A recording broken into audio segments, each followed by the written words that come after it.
गौर से सुनिए दोस्तों, क्या आपने कभी खुद से यह सवाल किया है कि अगर आपका मन आपका गुलाम बन जाए तो आप क्या नहीं कर सकते?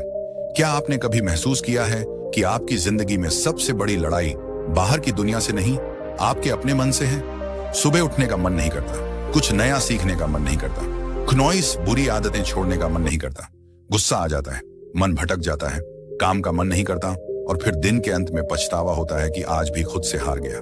कभी सोचा है कि ऐसा क्यों होता है? इस वीडियो में हम उसी गहराई तक उतरेंगे जहां से ये सारा खेल शुरू होता है। आपके मन से खनौइस और बात बस समझने की नहीं है, बात है जागने की, सच को देखने की और अपने मन को साधने की। क्योंकि जिसने अपने मन को साध लिया उसने सारा संसार जीत लिया। गौतम बुद्ध ने कहा था, मन ही सब कुछ है, तुम जो सोचते हो वही बन जाते हो। अब जरा सोचिए, अगर आपका मन ही बार बार सोचता है कि मैं कमजोर हूं, मुझे नहीं आता, मेरा ध्यान नहीं लगता, तो वो सोच धीरे धीरे आपका सत्य बन जाती है। और यही है मन की सबसे बड़ी चाल। वो आपकी बनाई हुई आदतों, भावनाओं और यादों का गुलाम बन जाता है और आपको गुलाम बना देता है। मन एक बंदर की तरह है जो हर पल उछलता है, खनौइस कभी भविष्य की चिंता में तो कभी अतीत के पछतावे में। आपके साथ भी होता है ना? आप कुछ करने बैठते हैं और अचानक मन कोई पुरानी बात याद दिला देता है, कोई दुख, कोई गलती, कोई डर, और फिर आप वहीं अटक जाते हैं। कुछ करते ही नहीं, आपका शरीर वहीं बैठा होता है, पर मन कहाँ होता है कोई नहीं जानता। अब जरा सोचिए, ये वही मन है जो आपको महान बना सकता है अगर आप इसे समझ लें, इसे दिशा दे दें। क्योंकि मन खुद नहीं जानता कि क्या अच्छा है क्या बुरा है, वो तो बस चीज को आप बार बार दोहराते हो, उसी को सच मान लेता है। अगर आप हर रोज खुद से कहते हो, मैं कुछ नहीं कर सकता, मेरा मन नहीं लगता, मेरी किस्मत खराब है, तो मन वही दोहराएगा, वही परोसता रहेगा और आप उसी में डूबते जाओगे। पर अब वक्त आ गया है कि आप इस मन को पहचानो, इसका व्यवहार समझो, इसकी चालाकी पकड़ो और इसे खुद के अधीन करो। मनोविज्ञान कहता है कि हमारे 95% निर्णय खनौइस हमारे अवचेतन मन से ले जाते हैं। यानी हम जो सोचते हैं, जो महसूस करते हैं, उसका बड़ा हिस्सा हमें पता भी नहीं चलता और फिर भी वही हमारे जीवन की दिशा तय करता है। यानी अगर आपने अपने मन को सही प्रशिक्षण नहीं दिया तो वो बिना आपकी मर्जी के आपको वहां ले जाएगा जहां आप कभी नहीं जाना चाहते थे। खनौइस। अब एक बात ध्यान से समझो, अगर आपका मन ही नियंत्रण में नहीं है तो दुनिया का कोई लक्ष्य, कोई रिश्ता, कोई सफलता आपको संतोष नहीं दे सकती। क्योंकि उस सब को जीने के लिए सबसे पहले जिस चीज की जरूरत है वो है मन की स्थिरता। आधुनिक विज्ञान भी यही कहता है, दिमाग की वायरिंग और फायरिंग, यानी आप जैसे सोचते हो खनौइस, वैसे ही आप बनने लगते हो। हर बार जब आप नकारात्मक सोचते हो, आपका दिमाग उसी सोच की आदत डाल लेता है और यही आपकी आइडेंटिटी बन जाती है। अब जरा रुकिए और सोचिए, क्या आप वाकई अपने मन के मालिक हैं या फिर आपका मन ही आपको चला रहा है? यही है वो सवाल जो इस वीडियो की शुरुआत है, खनौइस। क्योंकि जब तक आप इस सवाल का जवाब खुद नहीं ढूंढोगे, तब तक कोई बाहरी ज्ञान, कोई मोटिवेशन, कोई तरीका काम नहीं करेगा। इस वीडियो में हम आपके सामने वो रहस्य खोलने वाले हैं जिसके बाद आप जानोगे कि मन को जीतना क्या होता है और कैसे हर आम इंसान अपने मन की शक्ति को जागृत कर सकता है। और याद रखिए, मन को जीतना कोई एक दिन का काम नहीं है, ये एक अभ्यास है, एक यात्रा है, एक युद्ध है जो हर दिन लड़ा जाता है। लेकिन अगर आप इस युद्ध को समझ लें तो जीत पक्की है। अब हम उस बिंदु पर पहुंच चुके हैं जहां से असली सफर शुरू होगा। इस सफर में हम जाएंगे मन को कंट्रोल करने की 5 सबसे शक्तिशाली विधियों, जो न केवल आपके विचारों को बदलेंगे बल्कि आपके जीवन की दिशा ही मोड़ सकती है। तो बने रहिए इस वीडियो के साथ, क्योंकि अब जो आएगा वो सिर्फ जानकारी नहीं, जागृति है। पहली विधि, सकारात्मक आत्मवार्ता, पॉजिटिव सेल्फ टॉक। क्या आपने कभी अपने आप से कहा है, मुझसे नहीं होगा, स्विंगल मैं हमेशा गलती करता हूं, जरेनिया मेरे बस की बात नहीं है? अगर हाँ, तो आज इस वीडियो को पूरा देखना आपके जीवन की दिशा को बदल सकता है। क्योंकि जिस व्यक्ति से आप सबसे ज्यादा बातें करते हैं वो कोई और नहीं, आप खुद है, खनौइस। और यही बातचीत आपके भविष्य की दिशा तय करती है। हमारा मन जो सोचता है वही हम बनते हैं। ये बात सिर्फ कोई मोटिवेशनल डायलॉग नहीं है, ये विज्ञान भी कहता है और ब्रह्म ज्ञान भी। मन को कंट्रोल करने की पहली शक्तिशाली विधि है सकारात्मक आत्मवार्ता। यानी अपने आप से सकारात्मक बातें करना। ये कोई मामूली आदत नहीं है, ये आपकी आत्मा से सीधा संवाद है। जब हम रोज खुद को नकारात्मक बातें कहते हैं, जैसे मैं कमजोर हूं, मेरे साथ ही ऐसा क्यों होता है, मुझे कुछ नहीं आता, तो हमारा मन सब कॉन्शियस माइंड उन बातों को सच मानने लगता है, खनौइस। फिर वही बातें हमारी आदत बन जाती है, हमारी सोच बन जाती है और धीरे धीरे हमारा भविष्य भी वैसा ही बनने लगता है। मनोविज्ञान कहता है कि हमारा अवचेतन मन हर उस बात को रिकॉर्ड करता है जो हम खुद से बार बार कहते हैं। इसलिए अगर आप खुद से बार बार बोलते हैं मैं हार जाऊंगा, तो आपकी सोच हारने वाली बन जाएगी, खुद पर में काम करने लगेगा। सफलता की दिशा में इस आत्मवार्ता का असर केवल आपके आत्मविश्वास पर ही नहीं पड़ता, बल्कि ये आपके शरीर की ऊर्जा, आपके फैसले और आपकी दृष्टि तक को प्रभावित करता है। गौतम बुद्ध ने कहा था, मन ही सब कुछ है, जैसा तुम सोचते हो वैसे ही बन जाते हो। उनकी ये बात आज के विज्ञान से भी मेल खाती है।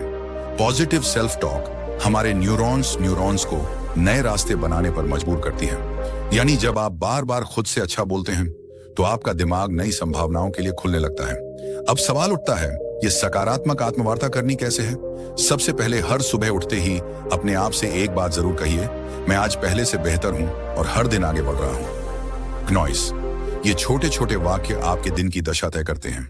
दूसरा, जब भी कोई काम मुश्किल लगे तो खुद से ये मत कहो कि मुझसे नहीं होगा, बल्कि कहो ये चुनौती है और मैं इसे सीखने का मौका मानता हूं। इस सोच से आपका डर छंटने लगता है। तीसरा, अगर आप किसी गलती को लेकर खुद को कोसते हो, क्नॉइस, तो उसी समय खुद से कहो मैं सीखने वाला हूं, गलती मेरी पहचान नहीं है। ये आत्म स्वीकृति आपके मन को से मुक्त करती है। दुनिया में कोई भी सफलता तब तक नहीं आती जब तक आप खुद पर विश्वास करना नहीं सीखते, और ये विश्वास तब पैदा होता है जब आप खुद से बात करना शुरू करते हैं सकारात्मक ढंग से। क्नॉइस, अब यहां एक बात और समझना बेहद जरूरी है। सकारात्मक आत्मवार्ता का मतलब ये नहीं कि आप हर हाल में खुद से झूठ बोले, बल्कि इसका अर्थ है अपने अंदर की सच्चाई को देखना, समझना और उसे उन्नत दिशा में मोड़ना। अगर आप किसी कमजोरी को पहचानते हैं तो खुद से कहिए, हाँ ये मेरी कमी है क्नॉइस, लेकिन मैं इसे सुधार सकता हूं। बस यही सोच आपको हर दिन एक नए स्तर पर ले जाएगी। इस आदत को अपनाने के लिए आप एक छोटा सा अभ्यास कर सकते हैं। रोज रात को सोने से पहले अपने आप से 3 सकारात्मक बातें बोलिए, जैसे आज मैंने खुद पर काम किया, मैं आगे बढ़ रहा हूं, मुझे खुद से प्यार है। ये बातें छोटी लगती हैं, लेकिन यही छोटी बातें आपके अंदर की जंग को जीतने में मदद करती हैं। बुद्ध कहते हैं, खुशी हमारे अपने विचारों पर निर्भर करती है। तो अगर आपके विचार आपके खुद के बारे में नकारात्मक होंगे तो आपके जीवन का हर कोना धूखी लगेगा। क्नॉइस, लेकिन अगर आप अपने अंदर सकारात्मक ऊर्जा बढ़ते हो तो मुश्किलें भी साधारण लगने लगती हैं।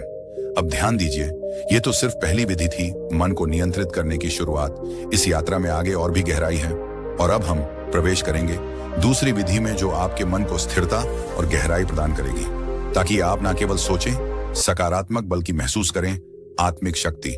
दूसरी विधि, लक्ष्य निर्धारण, गोल सेटिंग। क्या आपने कभी सोचा है कि मन भटकता क्यों है? क्यों हम अक्सर एक काम शुरू तो करते हैं लेकिन बीच में ही छोड़ देते हैं?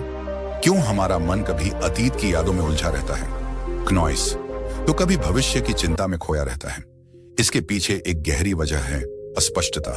मन को दिशा तब मिलती है जब उसे पता हो कि उसे जाना कहाँ है, और जब यह दिशा नहीं होती तो मन बिल्कुल उस घोड़े की तरह होता है जो खुली जमीन में बेतहाशा दौड़ रहा हो, बिना किसी मंजिल के। इसलिए मन को नियंत्रित करने की दूसरी शक्तिशाली विधि है लक्ष्य निर्धारण। जी हाँ, स्पष्ट, यथार्थवादी और प्रेरणादायक लक्ष्य। जिस इंसान ने अपने जीवन का उद्देश्य तय कर लिया, उसका मन खुद ब खुद अनुशासित हो जाता है। गौतम बुद्ध ने एक बार कहा था, यदि कोई व्यक्ति एक बाण को निशाने पर चलाता है तो पहले वह जानता है कि निशाना कहाँ है। उसी प्रकार जीवन को सही दिशा में ले जाने के लिए मनुष्य को पहले अपने लक्ष्य को जानना चाहिए। ये बात सिर्फ बौद्ध दर्शन में नहीं, बल्कि आधुनिक मनोविज्ञान में भी साफ साफ कही जाती है। मनोवैज्ञानिक कहते हैं कि जब आप स्पष्ट लक्ष्य बनाते हैं तो आपका मस्तिष्क एक केंद्र बिंदु ढूंढ लेता है। यह केंद्र बिंदु दिमाग को एक ही दिशा में सोचने, योजना बनाने और मेहनत करने के लिए प्रेरित करता है। जिस तरह से जीपीएस लोकेशन डाले बिना रास्ता नहीं दिखाता, उसी तरह लक्ष्य के बिना आपका मन आपको कहीं नहीं ले जाएगा, या फिर किसी ऐसी जगह पहुंचा देगा जहां आप कभी जाना ही नहीं चाहते थे। यहां पर एक महत्वपूर्ण तथ्य आता है, रेटिकुलर एक्टिवेटिंग सिस्टम, RAS। ये हमारे मस्तिष्क का एक खास सिस्टम होता है जो हमें सिर्फ उन्हीं चीजों पर ध्यान देने देता है जो हमारे लक्ष्य से जुड़ी होती हैं। उदाहरण के लिए, अगर आप सोचते हैं कि मुझे एक लेखक बनना है, क्नॉइस, तो अचानक आपको किताबें लेखन से जुड़ी जानकारी और अवसर खुद ही दिखने लगते हैं। ये कोई जादू नहीं है, ये आपका लक्ष्य और दिमाग का आपसी तालमेल है। अब सवाल ये है, लक्ष्य कैसा होना चाहिए? कई बार लोग बहुत बड़े बड़े लक्ष्य बना लेते हैं, लेकिन वो इतने धुंधले कि दिमाग उन्हें समझ ही नहीं पाता। इसलिए पहला कदम है अपने लक्ष्य को स्पष्ट और यथार्थवादी बनाना। उदाहरण के लिए अगर आप कहते हैं मुझे सफल बनना है तो ये बहुत ही धुंधला लक्ष्य है। लेकिन अगर आप कहते हैं मुझे अगले 6 महीनों में एक किताब लिखनी है या मुझे 1 साल में एक छोटा बिजनेस शुरू करना है, क्नॉइस तो आपका दिमाग उस लक्ष्य को पकड़ पाता है। यहाँ एक और बात समझना जरूरी है। लक्ष्य केवल मस्तिष्क को दिशा ही नहीं देता, बल्कि भावनात्मक ऊर्जा भी प्रदान करता है। जब हम अगर आप खुद से रोज बोले, दिमाग में डोपामिन नामक रसायन रिलीज होता है। यह रसायन हमें खुशी, प्रेरणा और एक सकारात्मक ऊर्जा देता है। यानी लक्ष्य के बल मन को रोकता नहीं, बल्कि उसे चलने की सही प्रेरणा भी देता है। अब एक और सवाल उठता है, क्या एक लक्ष्य ही काफी है? तो इसका उत्तर है नहीं। लक्ष्य का विभाजन होना चाहिए, दीर्घकालिक लॉन्ग टर्म, मध्यकालिक मिड टर्म और लघुकालिक शॉर्ट टर्म। क्योंकि जब हम एक बहुत दूर का लक्ष्य बनाते हैं और उसके बीच कोई पड़ाव नहीं रखते, तो हमारा मन थक जाता है और कहता है क्नॉइस, अभी तो बहुत दूर है, फिर कभी शुरू करेंगे। इसलिए छोटे छोटे पड़ाव होना जरूरी है, ताकि मन को हर पड़ाव पर एक संतुष्टि और प्रगति की भावना मिलती रहे। आप जब एक लक्ष्य तय करते हैं और उस पर काम करना शुरू करते हैं, तो आपका मन विकर्षणों को खुद ही ठुकराने लगता है। जैसे ही आपका ध्यान भटकता है, क्नॉइस दिमाग आपको याद दिलाता है, हमारा लक्ष्य अभी अधूरा है। और यही से शुरू होता है मन पर नियंत्रण। अब सोचिए, एक मन जिसने खुद को एक दिशा में बांध लिया है, वो कितनी शक्ति उत्पन्न कर सकता है। आपने देखा होगा, जब आप किसी जरूरी काम में पूरे मन से लगे होते हैं, तो आपको भूख, प्यास, थकावट कुछ भी महसूस नहीं होता। क्यों? क्योंकि लक्ष्य ने आपके मन को पूर्ण रूप से फोकस्ड कर दिया है। यही शक्ति अगर हर दिन की आदत बन जाए, तो आपका जीवन वो रूप ले सकता है जिसकी कल्पना आपने कभी सिर्फ सपनों में की थी। आज के समय में सबसे बड़ी बीमारी क्या है? Over thinking, anxiety, distraction. और इन सब का इलाज है लक्ष्य तय कर लीजिए और फिर देखिए आपका मन कैसे स्वतः अनुशासित होने लगता है। वो हर चीज जो आपका समय बर्बाद कर रही है, वो बेकार लगने लगेंगी। मन बार बार आपको खींचकर आपके लक्ष्य की तरफ ले जाएगा। ये कोई चमत्कार नहीं, क्नॉइस ये मन की दिशा बदलने की तकनीक है। अब जरा ये विचार कीजिए, अगर एक छोटा सा चुंबक लोहे की सुई को खींच सकता है, तो एक स्पष्ट और सशक्त लक्ष्य आपके मन को कितना खींच सकता है।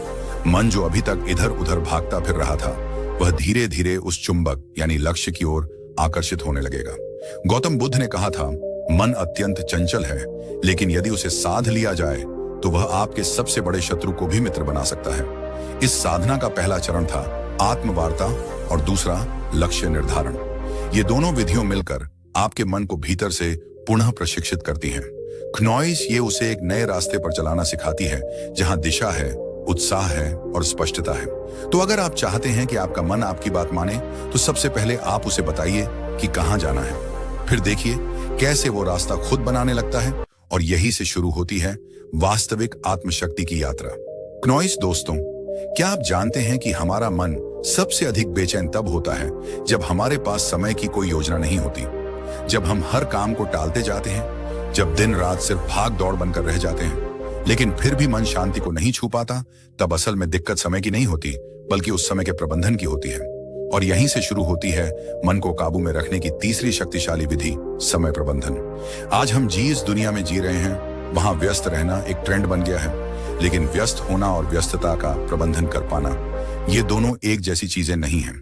अगर आप दिन भर बहुत कुछ करते रहते हैं क्नॉइस, लेकिन अंत में थक कर गिर पड़ते हैं और खुद से ही नाराज रहते हैं, तो यकीन मानिए आप समय को नहीं चला रहे हैं। समय आपको चला रहा है, और जब समय हमें चलाने लगे तो मन खुद ब खुद बेचैन, चिंतित और थका हुआ महसूस करता है। हमारा मस्तिष्क तब सबसे अच्छा काम करता है जब वह जानता है कि अगला कदम क्या है।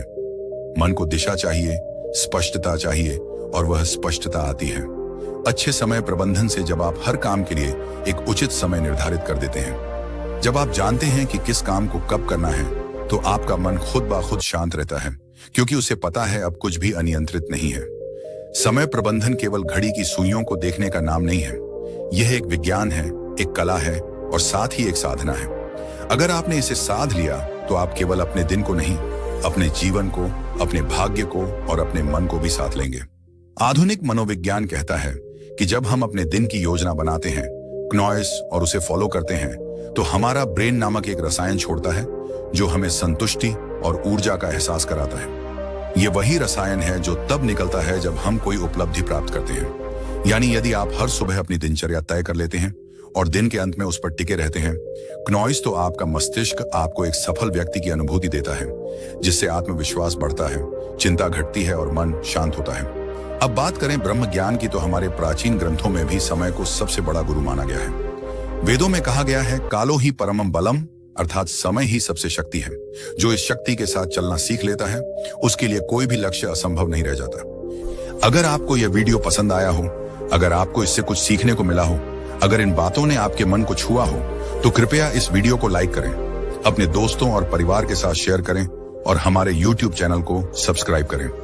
आपका एक एक सब्सक्राइब हमें प्रेरणा देता है कि हम आपके लिए और भी गहरा और भी सार्थक ज्ञान लेकर आए। हमारा उद्देश्य सिर्फ वीडियो बनाना नहीं, बल्कि आपके जीवन में एक सकारात्मक बदलाव लाना है। तो जुड़िए हमारे साथ इस आत्म विकास की यात्रा में, क्योंकि आने वाले वीडियो में हम बात करेंगे एक ऐसे विषय पर जो आपके जीवन के हर कोने को रोशन कर सकता है। धन्यवाद। शांत रहिए, जागरूक रहिए और अपने भीतर की शक्ति को पहचानते रहिए।